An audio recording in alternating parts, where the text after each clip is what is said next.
My dear students, आप लोगों का स्वागत है आपके अपने चैनल अविनाश मैथ्स क्लासेस में। आज हम आप लोगों के लिए लेकर आए हैं बहुत ही इंटरेस्टिंग टॉपिक क्लास 11th का ज्योमेट्रिक प्रोग्रेशन। और हर वो स्टूडेंट जो क्लास 11th में होगा अभी, उसके लिए एक जो टर्म है ज्योमेट्रिक प्रोग्रेशन, यह एक नया टर्म है और बच्चे काफ़ी इंटरेस्टेड होते हैं इस चैप्टर को पढ़ने के लिए, क्योंकि अर्थमेटिक प्रोग्रेशन उन्होंने पढ़ा है। काफ़ी आसान चैप्टर है, काफ़ी इंटरेस्टिंग चैप्टर है और उसी से मिलता जुलता यह नाम है ज्योमेट्रिक प्रोग्रेशन। मिलता जुलता क्या, एक ही चीज़ है। जैसे हमने आपको बताया है अपने अर्थमेटिक प्रोग्रेशन के वीडियो में कि जो प्रोग्रेशन होता है वो 3 भाग में बटा, एक अर्थमेटिक प्रोग्रेशन, एक ज्योमेट्रिक प्रोग्रेशन और एक हार्मोनिक प्रोग्रेशन। तो अर्थमेटिक प्रोग्रेशन के बारे में आप लोगों ने क्लास 10 में पढ़ा, ज्योमेट्रिक प्रोग्रेशन के बारे में आज क्लास 11th में पढ़ना है आप लोगों को, जो कि मैं आज इस वीडियो के माध्यम से मैं आपको बताने जा रहा हूँ। बहुत ही ध्यान से देखिएगा इस वीडियो को। और जैसा कि आप लोगों को पता है कि हमारा जो वीडियो होता है हर एक चीज़ बच्चे को समझ में आता है, इसलिए माय डियर स्टूडेंट ध्यान से देखिए, हर चीज़ क्लियर हो जाएगा। जब तक क्लियर नहीं होगा तब तक मैं बोलते ही रहूँगा और हमारा वीडियो स्टार्ट ही रहेगा। चलिए स्टार्ट करते हैं ज्योमेट्रिक प्रोग्रेशन पे। First of all we have to know that what is geometric progression. सबसे पहले आपको ये समझना होगा कि आखिर ज्योमेट्रिक प्रोग्रेशन होता क्या है। आखिर ज्योमेट्रिक प्रोग्रेशन क्या होता है, आप याद कीजिए। आपको शायद याद होगा कि अर्थमेटिक प्रोग्रेशन में आपने पढ़ा था कि जो लिस्ट ऑफ नंबर्स होते हैं, किसी भी 2 टर्म का जो डिफरेंस होता था वह सेम होता था। याद होगा आपको अर्थमेटिक प्रोग्रेशन में 2, 5, 8, 11 dot dot dot dot dot. तो अर्थमेटिक प्रोग्रेशन में हमने देखा था कि इस दोनों के बीच का जो डिफरेंस होगा, इस दोनों के बीच का जो डिफरेंस होगा और इस दोनों के बीच का जो डिफरेंस होगा वह सेम होगा, और उसी डिफरेंस को हम लोग डी से डिनोट किया करते थे। तो इस अर्थमेटिक प्रोग्रेशन में इस एपी का डिफरेंस है 3, इट मीन्स यहाँ पे डी इज इक्वल टू 3 होगा। और सबको पता है कि जो हमारा फर्स्ट टर्म होता था उसको हम लोग ए से डिनोट करते थे, तो ए इज इक्वल टू 2 होगा।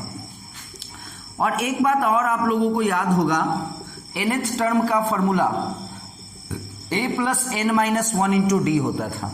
nth टर्म का फॉर्मूला क्या होता था my dear student, a plus n minus 1 into D. और nth टर्म का ये मतलब हुआ कि यदि आपसे कोई पूछता कि इस अर्थमेटिक प्रोग्रेशन का हमको 15th टर्म निकालना है, कौन सा टर्म निकालना है my dear student, 15th term निकालना है, तो इसके लिए हम लोग a प्लस 15 माइनस 1 14d किया करते थे।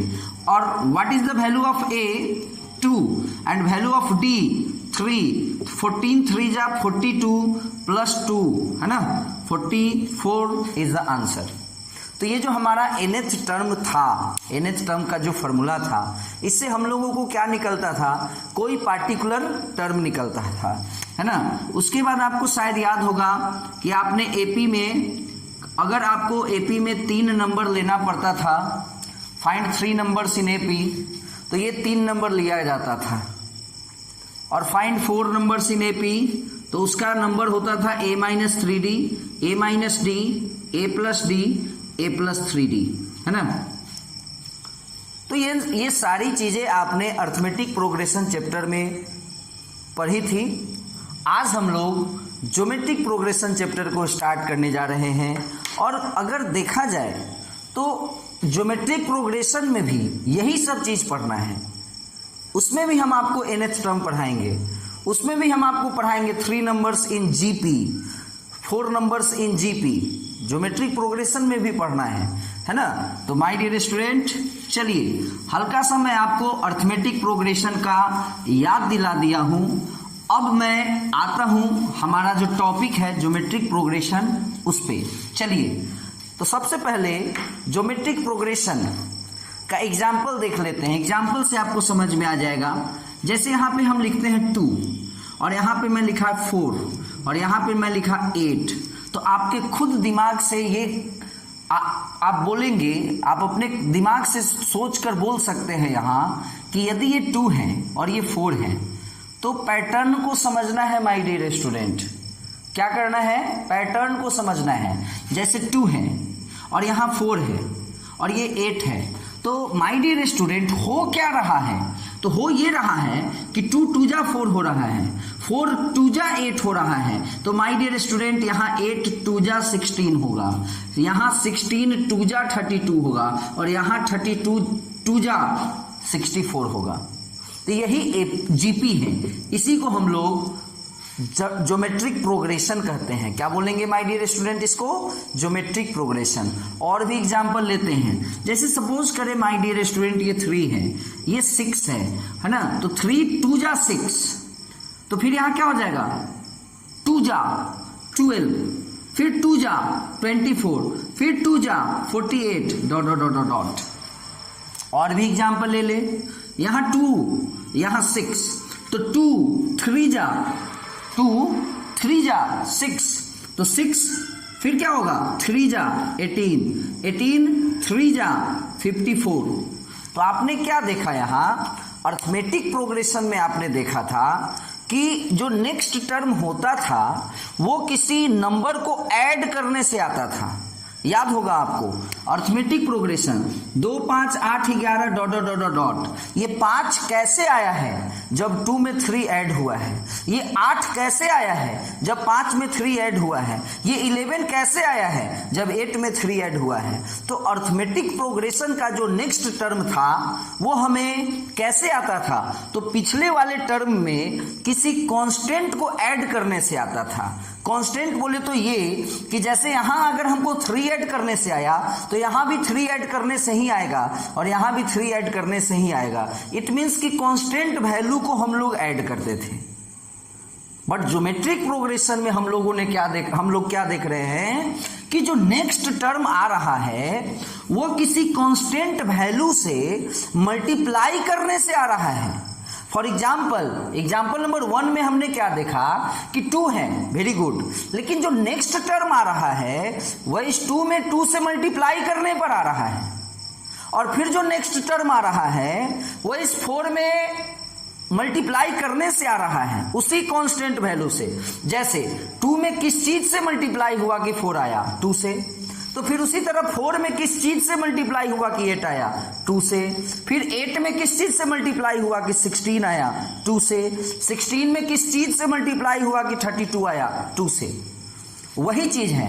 तो आपने क्या देखा कि ईच टर्म, जो हमारा ईच जो नेक्स्ट टर्म होता है वो पहले वाले टर्म में कांस्टेंट वैल्यू से मल्टीप्लाई करने से आ रहा है। यहीं पे आप देखिए ना, 3 है और जो नेक्स्ट टर्म है वो 6 है, तो 3 6 बन गया। मतलब क्या हुआ? 2 से मल्टीप्लाई हुआ। ध्यान दीजिएगा, 3 6 बन गया, 2 से मल्टीप्लाई हुआ। तो फिर नेक्स्ट क्या होगा? 6 12 बन गया। मतलब फिर यहां भी 2 से मल्टीप्लाई हुआ, यहां भी 2 से मल्टीप्लाई हुआ, यहां भी 2 से मल्टीप्लाई हुआ। यानी जब मल्टीप्लाई हो रहा हो तो सेम नंबर से हर टर्म में मल्टीप्लाई होगा, तो वही प्रोग्रेशन ज्योमेट्रिक प्रोग्रेशन कहलाएगा। जैसे यहाँ पे हम क्या देख रहे हैं कि 2 3 जा 6, तो 6 3 जा 18, फिर 18 3 जा 54, फिर 54 में 3 से मल्टीप्लाई 162। तो इस तरह से ये वैल्यू आएगा। तो आप लोग ज्योमेट्रिक प्रोग्रेशन का हल्का सा तो समझ में आ गया होगा आप लोगों को कि ये ज्योमेट्रिक प्रोग्रेशन होता क्या है। वैसे हम अभी आपको इसका डेफिनेशन लिखते हैं। A sequence of non-zero number, a sequence of non-zero number in which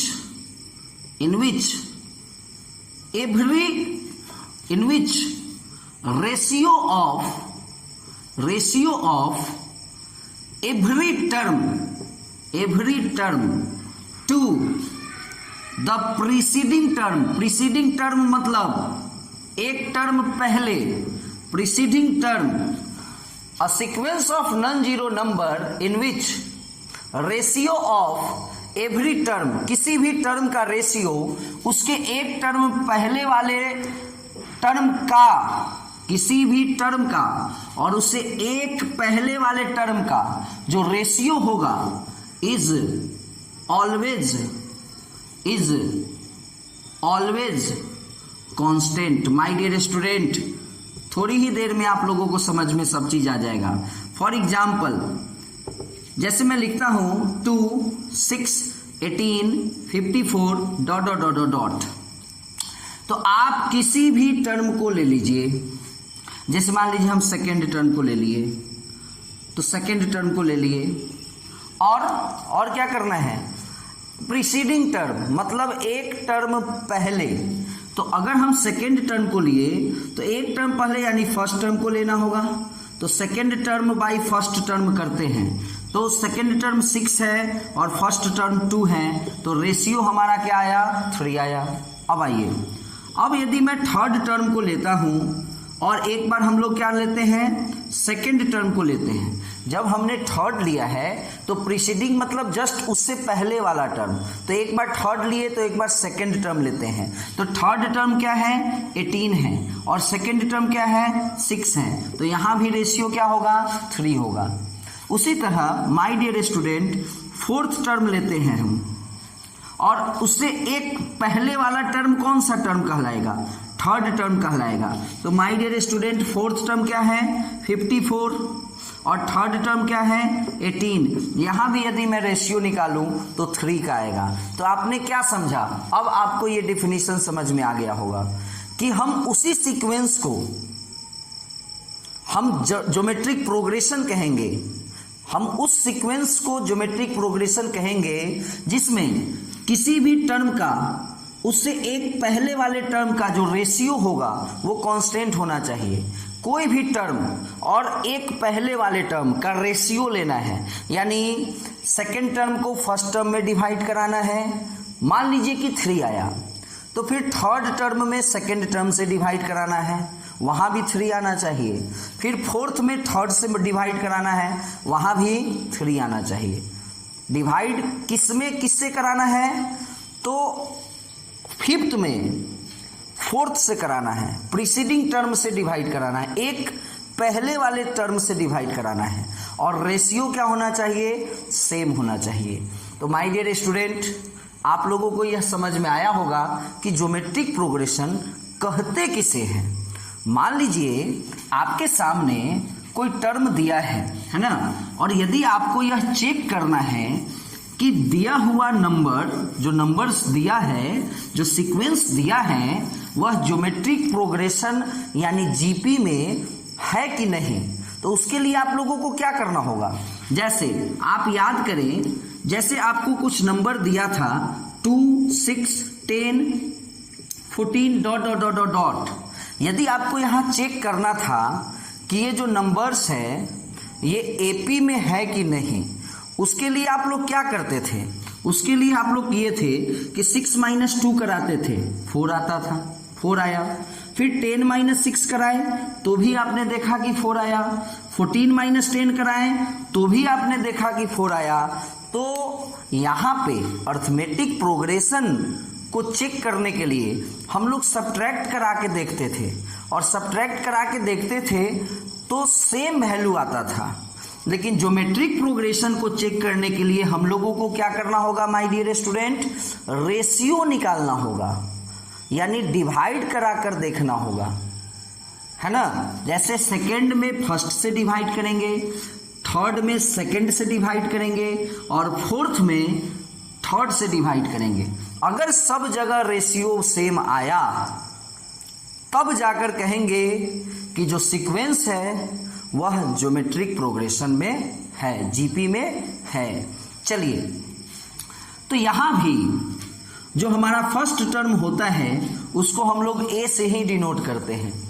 किसी भी जीपी के फर्स्ट टर्म को हम लोग ए से डिनोट करते हैं।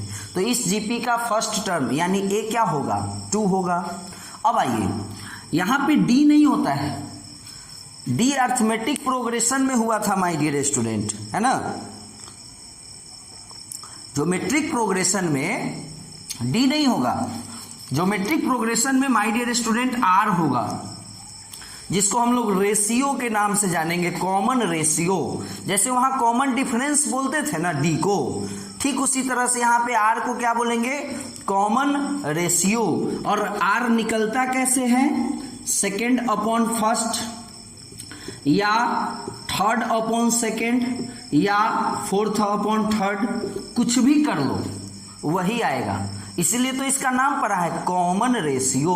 तो क्या हो जाएगा my dear student, 6 upon 2 3, 18 upon 6 ये भी 3, 54 अपॉन 18 ये भी 3। तो आपने इस जीपी के बारे में इतना समझा कि इसके फर्स्ट टर्म को हम लोग ए से डिनोट करते हैं, कॉमन रेशियो को आर से डिनोट करते हैं। कॉमन रेशियो निकलता कैसे है, तो दो कंसेक्यूटिव टर्म को डिवाइड देकर निकलता है। बट याद रहे कि डिवाइड हमेशा पहले वाले टर्म से किया जाएगा, यानी जैसे फोर्थ और फिफ्थ है तो पहले तो फोर्थ ना आएगा, तो फिफ्थ में फोर्थ से डिवाइड होगा। ये नहीं कि फोर्थ में फिफ्थ से हो जाए, नहीं, पहले वाले टर्म से, प्रीसीडिंग टर्म से डिवाइड देना है। तो जो वैल्यू आया वो माय डियर स्टूडेंट आर कहलाता है। अब आइए, जिस तरह आपने पढ़ा है एपी के nth टर्म को, जिस तरह आपने पढ़ा है एपी के nth टर्म को, माय डियर स्टूडेंट ध्यान दीजिएगा, एपी के nth टर्म को पढ़ा है, ठीक उसी तरह से आज मैं आपको जीपी के nth टर्म के बारे में बताऊंगा कि यदि कोई जीपी है, सपोज कीजिए मैं आपके सामने एक एग्जाम्पल लिखता हूं जीपी का, और यदि आपको कोई कहे कि इसका, सपोज कीजिए कि ये हमारा एक जीपी है, 1 2 4 8, पहले तो आप लोग देख लीजिए तो ये जीपी है कि नहीं। इतना तो मैं आपको पढ़ा ही दिया हूं कि आप देखकर बता सकते हैं कि ये जीपी है कि नहीं, है ना। ये जीपी है कि नहीं ये आप देखकर इसको बता सकते हैं। कैसे देखेंगे, तो 1 में कितना से मल्टीप्लाई हुआ। जब भी आपको जीपी के बारे में सोचना है तो आपको ये सोचना है कि कितना से मल्टीप्लाई हुआ। तो माय डियर स्टूडेंट 1 में कितना से मल्टीप्लाई हुआ कि 2 आया, 2 से। फिर 2 में कितना से मल्टीप्लाई हुआ कि 4 आया, 2 से। फिर 4 में कितना से मल्टीप्लाई हुआ कि 8 आया, 2 से। यानी ये जीपी में है। तो अब बताइए, आपको पहले तो ये पता चल गया कि जो सीक्वेंस, कोई भी सीक्वेंस दिया है, कोई भी लिस्ट ऑफ नंबर्स आपके सामने अगर होंगे तो आपको ये पता कर लेंगे आप कि वह जो नंबर्स है वह ज्योमेट्रिक प्रोग्रेशन में है कि नहीं। दूसरा कि इसका फर्स्ट टर्म क्या होगा, तो 1 होगा, तो ए से डिनोट करेंगे। और इसके आर कॉमन रेशियो को भी आप लोग निकाल लेंगे। कॉमन रेशियो कैसे निकलता है my dear student, second by first या थर्ड बाई सेकंड। तो क्या हो जाएगा, किसी में किसी से डिवाइड कर लो, बस डिवाइड पहले वाले से करना है। तो 8/4 यानी आर का वैल्यू क्या हो जाएगा, 2। एक और भी बहुत ही इंपॉर्टेंट फैक्ट मैं आपको जीपी के बारे में बता दूं कि यदि कोई 3 टर्म जीपी में है, A B C are in GP, तो माय डियर स्टूडेंट याद रखिएगा, according to definition of GP हमने क्या पढ़ा है कि सेकंड में फर्स्ट से डिवाइड दीजिए या थर्ड में सेकंड से डिवाइड दीजिए, वैल्यू तो बराबर ही होगा। जैसे यदि ए बी सी को हम लिखते हैं कि if A B C are in A P, एक जगह हमने ये लिखा और एक जगह हमने लिखा कि if A B C are in G P. ध्यान देंगे, 2 चीजें हैं, एक जगह है कि if A B C are in A P और दूसरी जगह हमने लिखा है कि if A B C are in G P. तो हमने एपी में ये पढ़ा था according to the definition of AP कि बी माइनस ए क्या निकलेगा, डिफरेंस निकलेगा। और c माइनस बी, ये क्या निकलेगा, ये भी डिफरेंस निकलेगा। और हमने पढ़ा है कि अगर नंबर्स एपी में हैं तो जो डिफरेंस होता है वो सेम होता है, तो इक्वल हो जाएगा। लेकिन हमने जीपी में क्या पढ़ा है, जीपी में पढ़ा है कि second term by first term और third term by second term, जो वैल्यू आएगा वो सेम होगा, इक्वल होगा। तो अगर हम ABC AP में हैं तो यहां से अगर इसको हम देखें तो माइनस बी इधर आएगा, प्लस बी तो ऑलरेडी बी है, और एक और बी तो 2b हो जाएगा, और माइनस ए उधर जाएगा तो a प्लस सी आ जाएगा। ABC अगर AP में है तो ये रिलेशन होगा, बट यही अगर GP में है तो ये हो जाएगा b² is equal to a into c. तो हमेशा याद रखेंगे कि if three terms are in AP, तो नियम है कि बीच वाले का डबल फर्स्ट और थर्ड के सम के बराबर होता है। लेकिन यदि कोई तीन टर्म जीपी में है तो बीच वाले का स्क्वायर फर्स्ट और थर्ड के प्रोडक्ट के बराबर होगा। जैसे इसी में देख लेते हैं, ये तीन टर्म को ले लीजिए, किसी भी तीन टर्म को लेना है, कंसेक्यूटिव तीन टर्म को लेना है, तो हमारा बीच वाला टर्म है 2। तो यहाँ पे क्या हमने पढ़ा है कि बीच वाले का स्क्वायर कराना है, तो यानी b का स्क्वायर यानी 2 का स्क्वायर 4 हो जाएगा, और ये बराबर होगा किसके, फर्स्ट और थर्ड के प्रोडक्ट के बराबर होगा। तो 1 और ये है 4, 1 और 4 के प्रोडक्ट के बराबर। तो सही बात है, 2 का स्क्वायर 4 और 4 में 1 से मल्टीप्लाई करेंगे तो 4। या अगर हम इस तीन टर्म की बात करें तो फिर देख लीजिएगा, ये फर्स्ट हो जाएगा और ये थर्ड हो जाएगा, इसका बात नहीं करना है ना, केवल इस तीनों का बात करना है। तो बीच वाला 4 हुआ, बीच वाले का क्या करना है माय डियर स्टूडेंट, स्क्वायर करना है, 4 का स्क्वायर 16, और इस दोनों का प्रोडक्ट 8 2 जा 16। चलिए खैर, ये तो बातें होते ही रहेंगी। अब मैं आपको पढ़ाने जा रहा हूं कि किसी भी जीपी का यदि हमको फर्स्ट nth टर्म निकालना हो, जैसे मान लीजिए इसी जीपी का कोई कहे कि इसका 10th टर्म क्या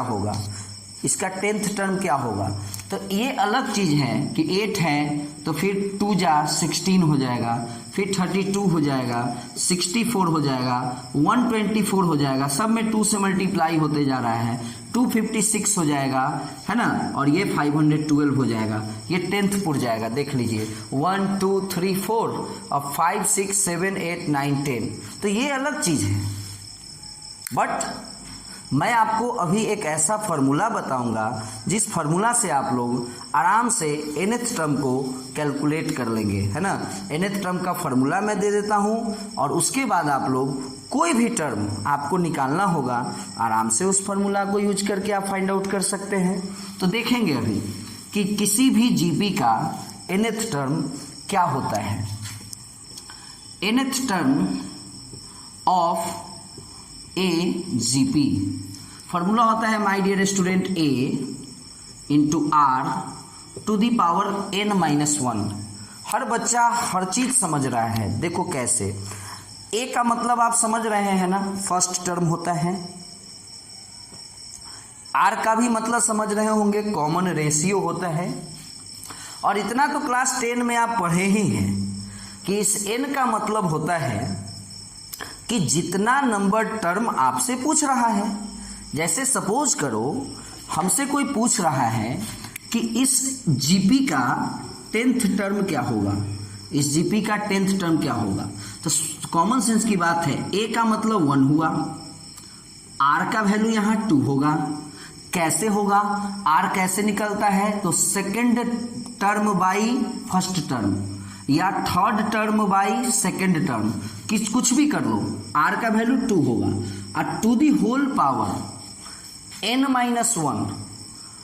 तो हमें कौन सा टर्म निकालना है, 10th टर्म निकालना है, तो 10-1 यानी 9 हो जाएगा।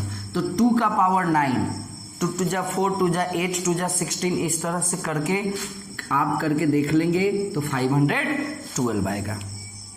तो ये आपका फॉर्मूला है nth टर्म का। चलिए अब थोड़ा सा इसको देखते हैं कि ये फॉर्मूला कैसे आया है, इसको थोड़ा सा समझते हैं कि ये फॉर्मूला आया कैसे है, ठीक है ना। 10th टर्म निकालना है, कोई दिक्कत नहीं है, इस फॉर्मूला में n के जगह पे 10 पुट कर देंगे। अगर मान लीजिए हमको 15th टर्म निकालना है तो a 1 ही रहेगा, r 2 ही रहेगा, बट यहाँ 15th निकालना है तो 15 माइनस 1 यहाँ 14 हो जाएगा। थोड़ा सा कैलकुलेशन बड़ा हो जाएगा, 2 को 14 टाइम्स मल्टीप्लाई करना होगा, 14 से नहीं करना होगा, 14 times 2 into 2 into 2 into 2 into 2 into 2 into 2 into 2 into 14 बार करना होगा। थोड़ा बड़ा होगा, लंबा आ जाएगा, बट हो तो जाएगा। चलिए, तो ये तो बातें थी, अब इसको मैं मिटाता हूँ और अभी मैं अब एक्सप्लेन करने जा रहा हूँ कि ये जो फॉर्मूला आया ये कैसे आया। आखिर कुछ तो लॉजिक होगा। देखिए लॉजिक क्या है, according to the definition of GP हमने क्या पढ़ा है कि लेट द फर्स्ट टर्म, माना कि किसी जीपी का फर्स्ट टर्म ए है और उसका जो कॉमन रेशियो है हमने उसको भी मान लिया कि आर है। तो हमने डिफिनीशन पढ़ा है कि जीपी का जो नेक्स्ट टर्म होता है ना वो कैसे आता है, तो फर्स्ट वाले टर्म में किसी खास नंबर से मल्टीप्लाई करने पर आता है। यहाँ अर्थमेटिक प्रोग्रेशन वाली बातें नहीं है।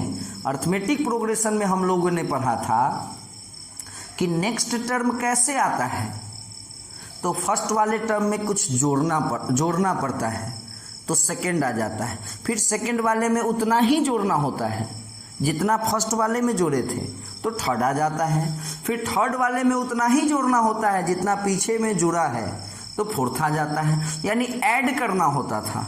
लेकिन जीपी में हमने पढ़ा है कि मल्टीप्लाई करना होता है। तो यदि उस जीपी का फर्स्ट टर्म ए है और कॉमन रेशियो यानी जिस चीज से मल्टीप्लाई करना है वो आर है, जैसे यदि मैं यहाँ कहूँ कि इसका कॉमन रेशियो 2 है, मतलब यही ना हुआ कि यहाँ 2 से मल्टीप्लाई होगा। जैसे 8 है तो नेक्स्ट क्या होगा, 16 होगा, और अगर 16 हो गया तो नेक्स्ट क्या होगा, 32 होगा। तो इसी फंडे को अगर मैं यहाँ अपनाऊं तो यहाँ मैं देखूंगा कि जो हमारा फर्स्ट टर्म है वो तो हमारा, चलिए ठीक है, ए है, वेरी गुड, बट आप ही बताइए कि जो सेकेंड टर्म बनेगा वो कैसे बनेगा। फर्स्ट टर्म में कॉमन रेशियो से मल्टीप्लाई करने पर बनेगा, यानी फर्स्ट टर्म ए है और कॉमन रेशियो आर है। अच्छा, अब मैं लिखता हूं कि थर्ड टर्म, तो थर्ड टर्म कैसे बनेगा, तो सेकेंड टर्म में याद रहे, ध्यान कीजिएगा, सेकेंड टर्म निकालना था तो फर्स्ट टर्म में आर से मल्टीप्लाई हुआ है, लेकिन जब थर्ड टर्म निकालना है तो सेकेंड वाले में मल्टीप्लाई होगा। ध्यान दीजिएगा, यहाँ 1 में 2 से मल्टीप्लाई हुआ तो सेकेंड आया, लेकिन फिर सेकेंड में 2 से मल्टीप्लाई होगा तो थर्ड आएगा, फिर थर्ड में 2 से मल्टीप्लाई होगा तो फोर्थ आएगा। तो सेकेंड वाले में, सेकेंड वाला क्या है, ए आर है, और इसमें फिर आर से मल्टीप्लाई होगा तो ये बन जाएगा ए आर स्क्वायर। फिर उसी तरह फोर्थ टर्म, तो फोर्थ टर्म को आप अगर देखें तो फोर्थ टर्म के लिए हमको क्या करना होगा कि थर्ड टर्म में आर से मल्टीप्लाई कराना होगा। तो my dear student, third term क्या आया है, ए आर स्क्वायर आया है, और इसमें हम लोग आर से मल्टीप्लाई करेंगे तो ए आर क्यूब। यानी अगर देखा जाए तो यही देखने को मिलेगा कि जितना नंबर टर्म हो रहा है ना, ए सब में आ रहा है और एक ही ए आ रहा है, लेकिन आर को देखिए थोड़ा सा कि टर्म अगर सेकेंड है तो आर एक ठो है, लेकिन अगर टर्म थर्ड है तो आर का पावर 2 हो गया है, और अगर टर्म फोर्थ है तो आर का पावर 3 हो गया है। यानी आर का जो पावर है वो एक कम जा रहा है। ध्यान दीजिएगा, यहाँ पे देखिए फर्स्ट टर्म के लिए आर का पावर फर्स्ट टर्म यानी पहला टर्म और एक कम जाएगा, यानी आर का पावर क्या हो जाएगा, 0। सेकेंड टर्म में तो r का पावर क्या हो जाएगा, यहाँ सेकेंड टर्म है ना, एक कम गया तो 1 हो जाएगा। देखो r का पावर 1 है। अच्छा, थर्ड टर्म के लिए फिर देखते हैं, तो a और r का पावर क्या हो जाएगा, थर्ड टर्म है, 1 कम गया, यहाँ भी r का पावर 2 हो गया। और समझ रहे हैं कैसे हो रहा है, जैसे फर्स्ट टर्म a है तो सेकेंड टर्म कैसे आएगा, उसी में ना r से मल्टीप्लाई करेंगे, फिर थर्ड कैसे आएगा, सेकेंड वाले में ही ना r से मल्टीप्लाई करेंगे, और फिर फोर्थ कैसे आएगा, थर्ड जो आया थर्ड में ही ना r से मल्टीप्लाई होगा। तो हम हर टर्म में क्या देख रहे हैं, यदि हम यहाँ लिखे फिफ्थ टर्म, ध्यान दीजिएगा माय डियर स्टूडेंट, यदि मैं लिखता हूँ फिफ्थ टर्म यानी फोर्थ टर्म में ही ना r से मल्टीप्लाई होगा। अब फोर्थ टर्म हमारा क्या है, AR क्यूब, और उसमें r से मल्टीप्लाई यानी AR4। तो फिर यहाँ भी देख लीजिए ना, टर्म नंबर 5वां है लेकिन r का पावर 4 है। तो यदि हम टर्म नंबर nth लिखे इस तरह से, अगर हम टर्म नंबर nth लेते हैं तो भैया मेरे a सब में देख लीजिए एक ही है, लेकिन r जो है वह कितना हो जा रहा है, तो जितना नंबर आप टर्म ले रहे हैं उससे 1 कम जा रहा है। तो हमने nth टर्म लिया है तो n क्या हो जाएगा, पावर क्या हो जाएगा r का, n-1 हो जाएगा। और यही फॉर्मूला है आपको nth टर्म का, जो कि आप यहाँ देख सकते हैं। तो ये आपको था nth टर्म का फॉर्मूला, जिस फॉर्मूला पे क्वेश्चन बन सकता है। अब आराम से आपके पास केवल a होना चाहिए, r होना चाहिए, और कौन सा टर्म निकालना है ये होना चाहिए, है ना। चलिए मैं कुछ क्वेश्चन भी करा दूंगा आप लोगों को, है ना, इसी फॉर्मूला से रिलेटेड। थोड़ा भी हड़बड़ाना नहीं है, थोड़ा भी घबराना नहीं है ना। अच्छे से पढ़ाई को करना है मन लगा के। थोड़ा सा मेरा जो वीडियो होता है ना माय डियर स्टूडेंट, वो थोड़ा सा बड़ा होता है, अब भगवान जाने क्यों, बट सीधी सी बात है कि यार जब तक समझ आ नहीं पाएंगे, जब तक मुझे यह फील नहीं होगा कि हमने समझा दिया बच्चे को, तब तक मैं कैसे रुक जाऊं। चलिए, बगल में पानी का ग्लास है, कभी कभी पानी पीना पड़ता है ना। चलिए, तो ये हमारा एक जीपी है माय डियर स्टूडेंट। अब ये कहना ना पड़े कि ये जीपी है कि नहीं, है ना, अच्छे तरह से आप लोग जान रहे हैं कि ये जीपी है। 3 2 जा 6, 6 2 जा 12, 12 2 जा 24, 2 जा यानी r बराबर 2, क्लियर है ना। और a इज इक्वल टू 8 3। और यहाँ एक क्वेश्चन है कि फाइंड 9th टर्म। क्वेश्चन क्या है, फाइंड 9th टर्म। तो भैया मेरे जल्दी से nth टर्म का फॉर्मूला लिख दो। तो nth टर्म का फॉर्मूला होता है a तो रहेगा ही, a तो बस इक्के को रहेगा, लेकिन r क्या हो जाएगा, जैमा नंबर टर्म उससे 1 कम पावर में। जैसे nth नंबर टर्म तो r का पावर n-1, ठीक उसी तरह से 9th टर्म निकालना है तो a तो a ही रहेगा, लेकिन r का पावर क्या हो जाएगा, 9वां नंबर टर्म तो 1 कम 8 हो जाएगा। What is the value of a 3 and what is the value of r 2, 2 का पावर 8, तो 3 और 2 का पावर 8, 2 का पावर 8, 2 जा 4, 2 जा 8, 2 जा 16, 32, 64, 128, 256, है ना। करके देख लीजिएगा। अब आराम से इसको आप मल्टीप्लाई करा सकते हैं। 6 3 जा 18, 1 है ना, 768 आंसर। यदि माय डियर स्टूडेंट इसमें यदि आपसे ये भी क्वेश्चन कर दिया कि nth टर्म भी निकालिए, तो कुछ नहीं है, nth टर्म का मतलब हुआ कि n के जगह पर कुछ लिखने की जरूरत नहीं है, n ही लिखना है। a का वैल्यू क्या है, 3 है तो 3 लिखेंगे, और r का वैल्यू क्या है, 2 है तो 2 लिखेंगे, और n-1 ये हो गया हमारा nth टर्म। और आपको इतना तो आप लोग एपी में पढ़े थे ना कि मान लीजिए कभी nth टर्म दे दिया जाए किसी जीपी का और आपसे पूछे फाइंड द 5th टर्म, तो भैया सीधे यहीं पे 5 डाल दो, हो गया। चलिए, तो ये तो एक क्वेश्चन हमने बनाया nth टर्म से रिलेटेड। अब आइए, और भी बहुत सारा क्वेश्चन होता है जिसको हम लोग थोड़ा सा डिस्कस करते हैं, है ना। अब क्वेश्चन है कि आपको एक जीपी दिया है ना, आपको एक जीपी दिया है, सपोज करो 5, 10, 20, 40 इस तरह से। सबको पता है कि ये जीपी है। यदि आपसे अभी कहा जाए तो बउआ ये इनफाइनाइट जीपी है, क्योंकि इसमें नंबर ऑफ टर्म क्लियर नहीं है कि नंबर ऑफ टर्म कितना है। लेकिन जैसे ही हम इसके लास्ट टर्म को लिख देते हैं, जैसे 5120, क्वेश्चन देखने के लिए तो थोड़ा सा बुक को देखना पड़ेगा ना माय डियर स्टूडेंट। अब हम कैसे समझेंगे कि इस जीपी का ये टर्म होगा कि नहीं। अब मान लीजिए हम अपने मन से कुछ लिख देंगे और हम यहाँ एन का वैल्यू निकालेंगे, उटपटांग वैल्यू आ जाएगा, तो फिर गड़बड़ हो जाएगा ना। तो क्वेश्चन देखने के लिए बुक को रखा गया है। चलिए खैर कोई बात नहीं है। तो क्वेश्चन है ना, क्वेश्चन यहाँ पे आपसे पूछा जा रहा है कि विच टर्म, क्वेश्चन है विच टर्म ऑफ जीपी, इस जीपी का कौन सा टर्म 5120 होगा। तो सीधी सी बात है, ये सब चीजें तो हम लोग क्लास 10 में पढ़े थे। कौन सा टर्म या हाउ मेनी टर्म, इस दोनों ही केस में सीधी सी बात है, nth term is equal to 8 last term, nth term is equal to 8 last term. तो 5120। और my dear student, nth term का फॉर्मूला क्या होता है, a इंटू आर का power n-1, 5120। And what is the value of a, that is 5, r का power n-1।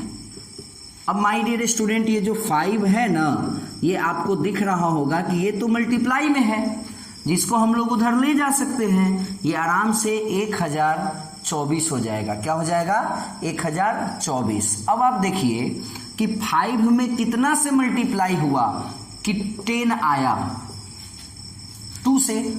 10 में कितना से मल्टीप्लाई आया कि मल्टीप्लाई हुआ कि 20 आया, 2 से। यानी r इज इक्वल टू क्या है, 2 है। तो यहाँ पे r का वैल्यू 2 लिखेंगे। अब कोशिश ये करना है, कोशिश क्या करना है ना, अब ये करना है कि ये जो 1024 है ना, इसको हम लोग 2 के टर्म में लिखें, क्योंकि इधर वाले का बेस 2 है ना, तो इसको भी बेस में 2 लिखना होगा। तो 1024 का प्राइम फैक्टराइजेशन करेंगे, है ना। इस तरह से करते करते करते करते आप इसको काटिए जहां तक ये कटे, है ना। तो आप देखेंगे कि ये जो हमारा 2 है वो पावर में 10 हो जाएगा। 10 तो 2 है, देख लीजिए, 1 2 3 4 5 6 7 8 9 10। तो 1024 को आप लिख सकते हैं 2 का पावर 10। तो जब बेस सेम है तो ये बराबर वैल्यू तभी देगा ना जब पावर सेम होगा। जैसे हम 2 का पावर 2 लिखते हैं और अगर हम बेस उतना ही लिखते हैं लेकिन पावर बदल देते हैं तो कभी भी इसका वैल्यू सेम नहीं आ पाएगा। तो अगर इसका बेस सेम हो गया और दोनों वैल्यू बराबर है तो ऐसा तो तभी ना होगा बुआ जब पावर भी सेम होगा, यानी n-1 बराबर 10। तो माय डियर स्टूडेंट, -1 उधर गया तो +1, यानी n इज इक्वल टू 11 हो गया। यानी इस जीपी का 11वां नंबर टर्म जो होगा वो 5120 होगा। इस जीपी का 11वां नंबर जो टर्म होगा वो 5120 होगा। आइए और भी क्वेश्चन अभी देखते हैं हम लोग, ठीक है ना। थोड़ा भी हड़बड़ाइए नहीं, हर चीज समझ में आएगा, इसकी फुल गारंटी है। मैं गारंटी लेता हूं कि मैं जो पढ़ाऊंगा वो चीज थोड़ा समझ में आएगा, जरूर, निश्चित 100% समझ में आएगा। बस एक चीज आपको करना होगा कि आपको थोड़ा टाइम देना होगा, है ना। हमारे वीडियो में ना थोड़ा टाइम लगता है, भगवान जाने क्यों लगता है, बट टाइम लगता है ना। चलिए एक क्वेश्चन मान लीजिए, हम लोग थोड़ा सा डिस्कस करते हैं कि क्वेश्चन है कि एक जीपी है जिसका 4th टर्म आपको दिया है 1/18 और उसी जीपी का 7th टर्म दिया है -1/486। क्वेश्चन है कि फाइंड जीपी हमको क्या करना है, जीपी फाइंड करना है। यानी वो जो हम लोग जो सीक्वेंस लिखते हैं ना 2, 4, 8, 16 वही लिख देना है। लेकिन लिख कैसे देंगे, फर्स्ट टर्म पता रहेगा तब ना, आर पता रहेगा तब ना। तो आपको दो चीज दिया है, एक तो दिया है कि उस जीपी का चौथा टर्म दिया है और 7वां नंबर टर्म दिया है। तो माय डियर स्टूडेंट ये चौथा टर्म है, मतलब ए होगा और आर का पावर क्या होगा, पावर क्या होगा याद करो, पावर क्या होगा माय डियर स्टूडेंट, 3 होगा। टर्म अगर चौथा है तो आर का पावर 3 होगा। चलिए इसका वैल्यू 1/8 18 है। अब उसी तरह टर्म अगर 7वां है तो आर का पावर 6 होगा और ये है -1/486। ये मान लीजिए इक्वेशन नंबर 1 है और ये इक्वेशन नंबर 2 है। तो हम करते क्या है कि 2 नंबर इक्वेशन में 1 नंबर इक्वेशन से डिवाइड कर देते हैं। तो 2 नंबर इक्वेशन है ए आर का पावर 6 और 1 नंबर इक्वेशन है ए आर का पावर 3। और अगर इधर देखें तो ये है -1/486 और ये है 1/18। कोई दिक्कत, ये दूसरा नंबर इक्वेशन है और ये पहला नंबर इक्वेशन है। डिवाइड देना है, डिवाइड देने से क्या होगा कि ए से ए तो कट जाएगा और आर जो यहाँ 6 है और यहाँ आर 3 है तो ये कटेगा और आर का पावर 3 बचेगा। बेस सेम है आर और आर, तो पावर क्या होगा, माइनस होगा क्योंकि डिवाइड हो रहा है। अब यही 18 ऊपर चला जाएगा तो -18/486। आप देखिए, आप इसको 2 से अगर मैं डिवाइड करूं तो -9 होगा और ये होगा 243। और भी अगर डिवाइड करूं तो ये होगा -3 से डिवाइड कर रहा हूं और ये हो जाएगा 81। और नेक्स्ट टर्म ये 3 से भी कट जाएगा तो 27, यानी लास्टली आया क्या, -1/27। तो अब ये सोचने वाली बात ये है कि r का क्यूब आया है -1/27, तो आखिर r क्या आएगा, -1/3। तभी तो इसका क्यूब करेंगे तो इतना आएगा, -1 का क्यूब -1 और नीचे 3 का क्यूब 27 आएगा। तो हमको क्या आया, r आ गया। बस एक चीज तो लाना है, एगो क्लू पकड़ाएगा ना तो सब अपने आप सुलझते चला जाएगा। जैसे r आ गया ना माय डियर स्टूडेंट। अब देखिए यहाँ a r का पावर 3 1/18 है ना, 1/18 है ना। और अभी अभी r का वैल्यू क्या आया हमको, -1/3 आया ना। r का क्यूब तो -1/3 का पावर 3 1/18। अब बताइए आप, -1 का पावर 3 -1 ही होगा, यानी ये माइनस यहाँ लग जाएगा। और ये जो 3 का पावर 3 है ये तो 27 हो जाएगा ना, और इज इक्वल टू में 1/18, तो ये 27 यहाँ आ जाएगा। 27 1 जा 18 नीचे ही रहेगा, तो 9 से कटेगा 2, 9 से कटेगा 3, तो a बराबर ये माइनस यहाँ अगर मैं लिखूं तो -3/2। देखिए क्या किए हैं, बहुत आसान क्वेश्चन है, फिर से सुन लीजिए। 4th टर्म दिया है तो 4th टर्म क्या होगा, a r का पावर 3।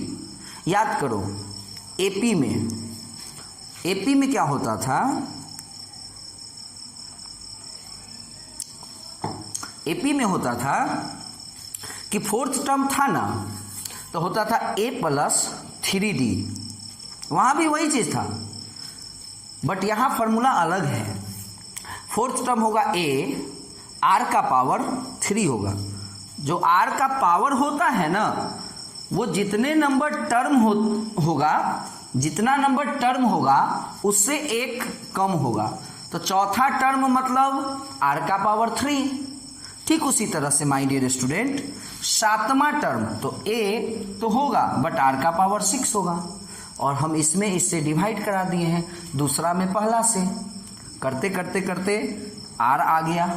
अब इसी r के वैल्यू को यहाँ पुट कर देंगे, यहाँ भी कर सकते हैं बट यहाँ r का पावर 6 है, क्या जरूरी है इसका 3 का पावर 6 करना, तो यहाँ पे पुट कीजिए, किए a आ गया। अब क्वेश्चन क्या है, जीपी लिखना। तो देखिए जीपी लिखने जा रहे हैं। सबसे पहले तो हम लोग लिखते हैं फर्स्ट टर्म को, लिख दिए। और सेकंड टर्म कैसे आता है, ये एपी नहीं है कि जोड़ने से आएगा, ये जीपी है, गुना करने से आएगा। कौन चीज से गुना करेंगे? आर से गुना करेंगे। तो यानी जो फर्स्ट टर्म आया इसमें आर से गुना करेंगे, -1/3 से गुना करेंगे, तो 3 से 3 कट जाएगा, माइनस माइनस प्लस हो जाएगा, यानी नेक्स्ट टर्म 1/2। फिर नेक्स्ट क्या आएगा? तो फिर फर्स्ट में आर से गुना किए सेकेंड, अब सेकेंड में आर से गुना करेंगे, यानी 1/2 में गुना करेंगे आर से, -1/3 से, यानी हो जाएगा -1/6। क्लियर? यही प्रोसेस आगे तक जाएगा। This is the required GP. चलिए अब एक चीज हम आपको और बता दें।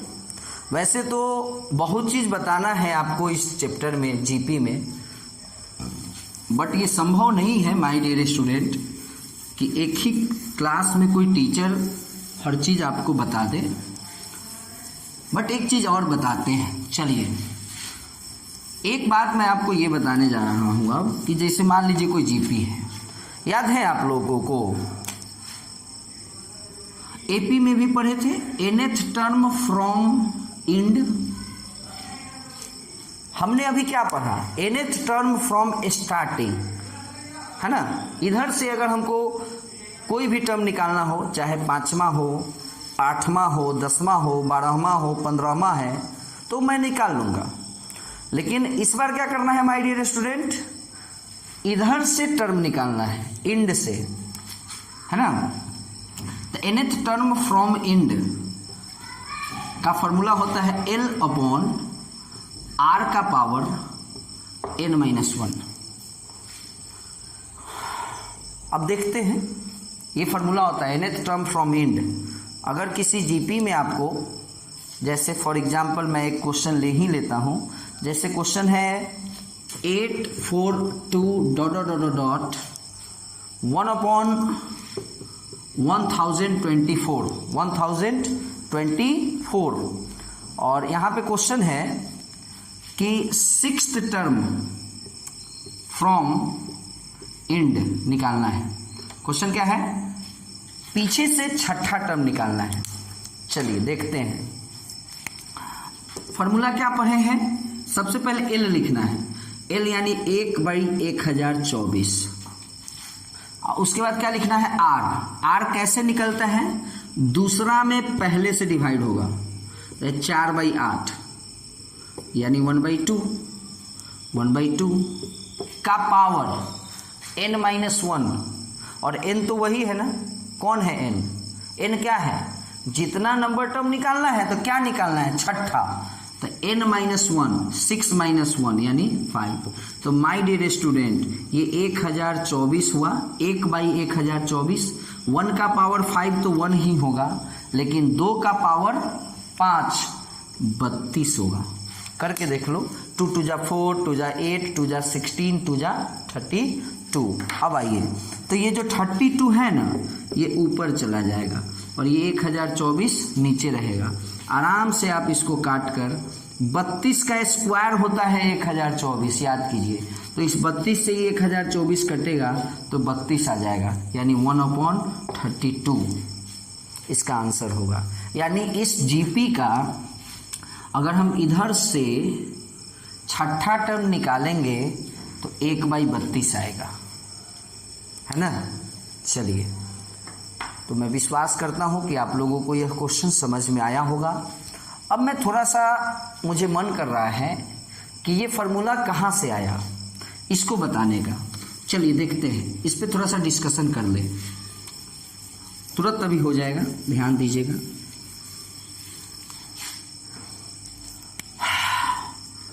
किसी भी जीपी का फर्स्ट टर्म ए है, सेकेंड टर्म में, फर्स्ट टर्म में आर से गुना होगा सेकेंड, थर्ड में क्या हो जाता है, सेकेंड में आर से गुना, तो ए आर में आर से गुना, a r square, a r cube, dot dot dot dot, ये हमारा एल हो गया लास्ट टर्म।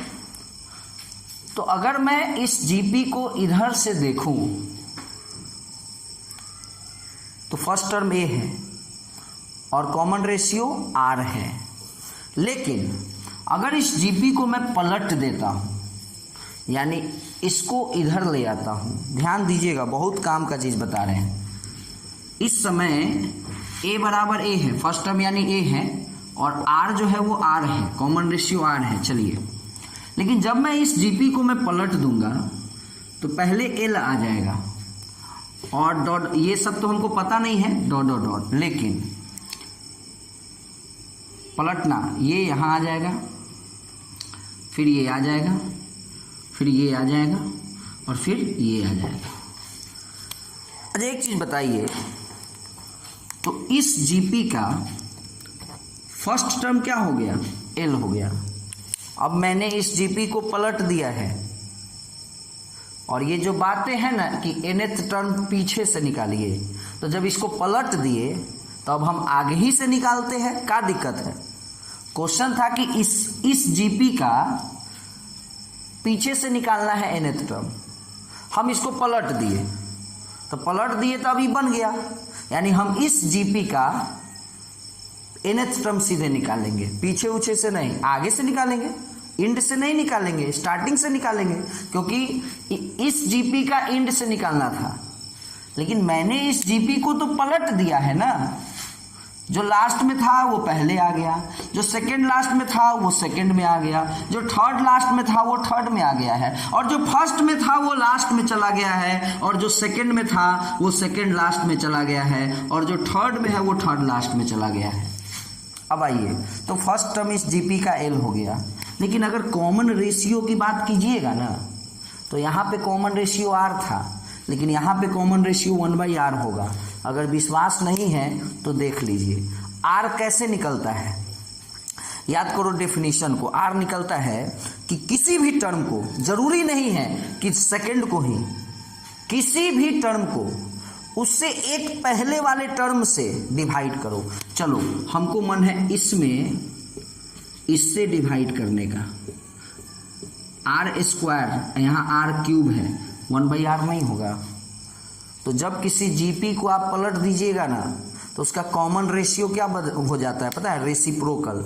जैसे अगर यहाँ कॉमन रेशियो 2 है तो उसको पलट दिए तो कॉमन रेशियो 1/2 हो जाएगा, तो कॉमन रेशियो ये हो गया। और मैं निकालने जा रहा हूँ nth टर्म, बस। तो nth टर्म का फॉर्मूला क्या होता है? a इंटू आर का पावर n-1। तो इस जीपी का a क्या है? l है, और r क्या है? 1/r है। r 1/r हो गया है और n-1, तो l, माय डियर स्टूडेंट, 1 का पावर n-1 1 ही होगा।